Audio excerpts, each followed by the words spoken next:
back to my YouTube channel. My name is Mr. Charles, and today I will be doing something that I presume many of you struggle with, and that is your nemesis.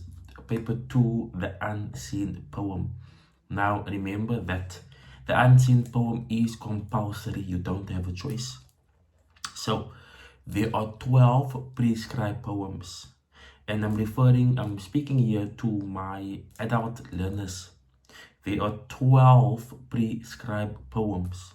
In the exam, 4 poems will appear. In other words, 8 poems will not appear. It will be redundant. 4 will appear in the question paper. You will do only 2 prescribed from the 4, plus the 1 unseen. That will give you 3 poems, 10 marks each. 10 times 3, 30 marks. Okay, please understand that you are required to do 2 prescribed from the list and the unseen poem. It is compulsory. You don't have a choice. The first question in paper 2 will be a poetry essay.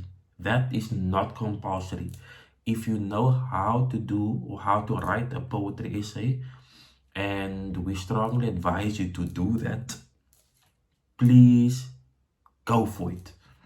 If you're not familiar with the structure, and obviously you do the contextual questions, okay? But there are 12 poems, 4 in your exam. You do only 2 prescribed plus the unseen. The unseen will be question 5 in the poem, in the question paper. It's always like that. Okay, so the nemesis, how to analyze an unseen poem. I think what is important here is that you must be able to develop this figurative brain, this metaphorical brain, this symbolic brain. In other words, what you read is not what you get. And this is the problem with poetry, because it is very subjective. So we do not teach poems, we teach poetry. Okay? So many teachers have different methods. I prefer the twist method. Many of you are familiar with that method as well. It is very common here in the Western Cape, the twist method. Okay, so if you will, just write down the word twist, Twist.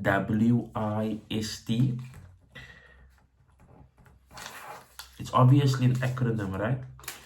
So twist, what you do, you have the poem in front of you, question 5, and the T for twist stands for title. So you look at the title immediately and you ask yourself the following question: is the title literal or figurative? Is the title literal or symbolic? Is the title literal or metaphorical? And this is very important. Most of the time, not all, but most of the time, you will have a figurative, metaphorical, and symbolic title. Okay? It will be your job to be able to pick this up. Everything is not what it seems to be. Please understand that. So you look at the title. Is the title literal or figurative? Okay, so for example, a couple of years ago we had Abandoned Minds. Abandoned Minds, and there was a pun on the word mines. Mines referring to land, and also mines referring to the mind.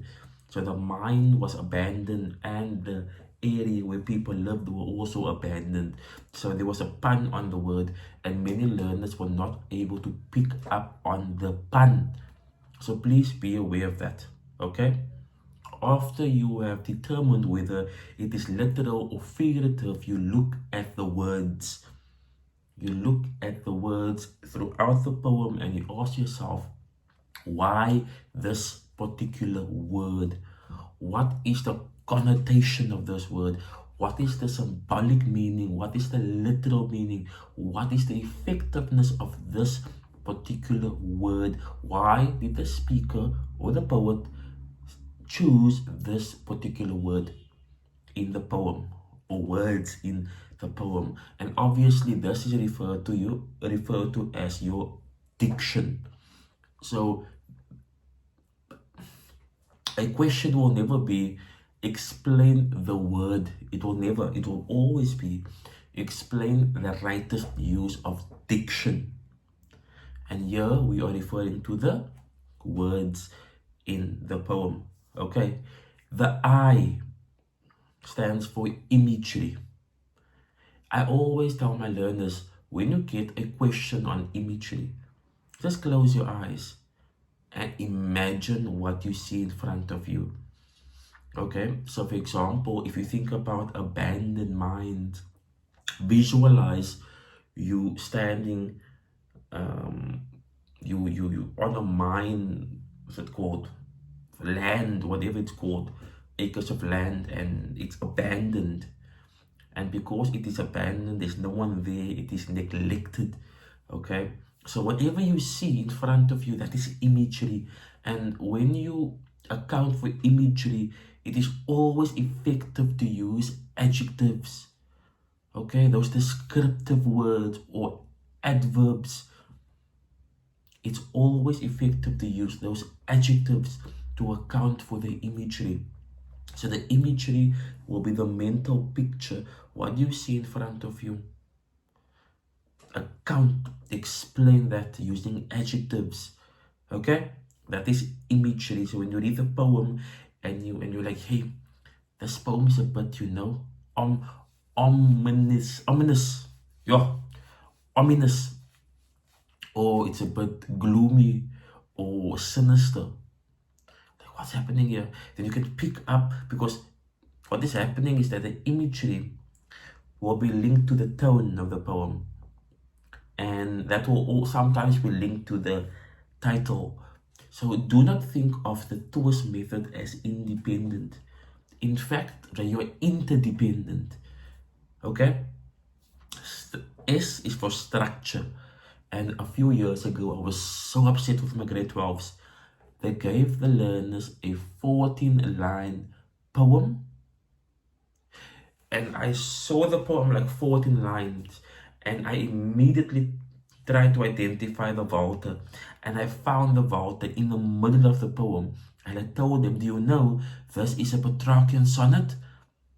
In other words, there is a shift in meaning and tone. And learners were unable to figure that out. So look at the structure, how many lines, how many stanzas, the rhyme scheme. If there's no rhyme scheme, it is a free verse. Why is that symbolic? Do not think of structure as independent of the poem. There is a reason why a political poem is written as a free verse. It might emphasize the fight for liberation or emancipation or freedom. There is a reason why it is written as a free verse. There is a reason why there's a rhyme scheme. Okay? So look at the rhyme scheme, look at the structure, look at the length of the line, look at the enjambment as well, the run-on lines. Maybe it's a run-on idea or thought. Look at the language. Look at look at the ellipsis. Look at why certain words are capitalized. Everything is important. In poetry, everything, every full stop, comma, semicolon, colon, apostrophe, everything is playing a fundamental role in making meaning. Okay, so that's structure. Then I have theme and tone. Absolutely important. Theme and tone. So theme will be the central message, the main idea of the poem. And tone, I always say, think of tone as emojis. So when you're typing to your friend, what do you use, right? Let's say you obtained an A for English, and you said, I got an A. What do? You send happy emojis. So when I see that, I'm like, wow. So what is that emotion or emoji doing to me? That is tone. It's the feeling. It's the emotion. Okay. So when you can quickly pick up on the words, the diction, the tone, and also the imagery. So when I see words like jovial, vivacious, elated, excited, joyful, you can pick up this a gleeful tone. You understand? So you need to be able to pick up on the tone as well. Then also be aware of figures of speech. Figures of speech. There's normally that 1 mark question. Okay, I can tell you now. It is either a simile, a metaphor, personification. I'm missing one. Simile, a metaphor, personification, euphemism. I'm missing one. There's a common one that I'm missing. Please let me know in the comment section. But you must be able to identify the figure of speech. More importantly, you must be able to account for the figure of speech. You must be able to explain the effectiveness of the metaphor. Explain the effectiveness of the simile. Explain the effectiveness of the personification. That's more important. Okay? So twist method, please, when you get the poem, write down twist on the page. Not when you get, they will let you know when you start the exam, obviously. But write down twist on the page. Question 5. So when you get there, you answer those questions. We have too many blank spaces for the unseen poem. It is a problematic problem. It is a problematic problem. The unseen poem is slaughtering you. Too many blank spaces. 5.1 is answered, and then 5.2 blank, 5.3 blank, 5.4 blank. And by the way, the last question, 90% of the time for a poem,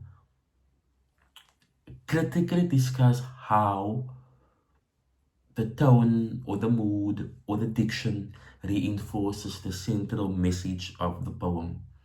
You must be able to account for the central idea of the poem. Okay? Please like, subscribe, and do comment. Cheers.